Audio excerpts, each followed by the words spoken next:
Chronicles 21.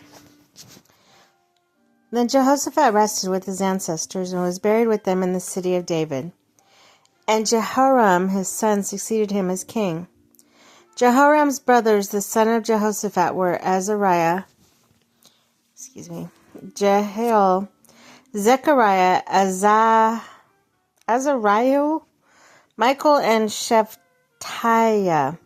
All these were sons of Jehoshaphat, king of Israel. Their fathers had given them many gifts of silver and gold and articles of value, as well as fortified cities in Judah. But he had given the kingdom to Jehoram because he was his firstborn son.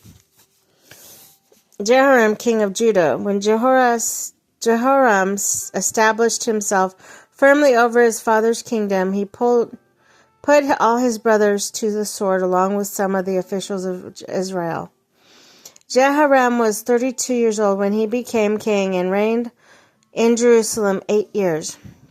He followed the ways of the kings of Israel as the house of Ahab had done, for he married a daughter of Ahab. He did evil in the eyes of the Lord. Nevertheless, because of this covenant with the Lord had made with David, the Lord was not willing to destroy the house of David. He promised to maintain a lamp for him and his descendants forever. In the time of Jehoram, Edom rebelled against Judah and set up its own king. So Jehoram went there, and his officers and all his chariots and Edomites surrounded him and his chariot commanders, but he rose up and broke through by night. To this day, Edom has been rebellion against Judah. Libnah revolted at the same time because Jehoram had forsaken the Lord, and the God of his ancestors. He also built a high place on the hill of Judah and caused the people of Jerusalem to prostitute themselves and had led Judah astray. Jehoram received a letter from Elijah the prophet, which said, "This is what the Lord, the God of your father David says. You have not followed the ways of your father Jehoshaphat, of Asa, king of Judah, but you have followed the ways of the kings of Israel, and you have led Judah and the people of Jerusalem to prostitute themselves, just as the house of Ahab did. You have also murdered your own brothers, members of your own family, men who are better than you.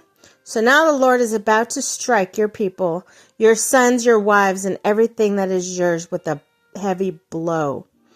You yourself will be very ill with lingering disease of the bowels, until the disease causes your bowels to come out." Ooh, gosh. Wow. The Lord aroused against Jehoram the hostility of the Philistines, of the Arabs who lived near the Cushites.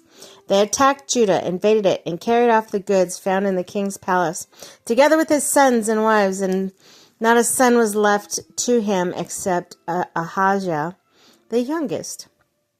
After all this, the Lord afflicted Jehoram with an incurable disease of the bowels.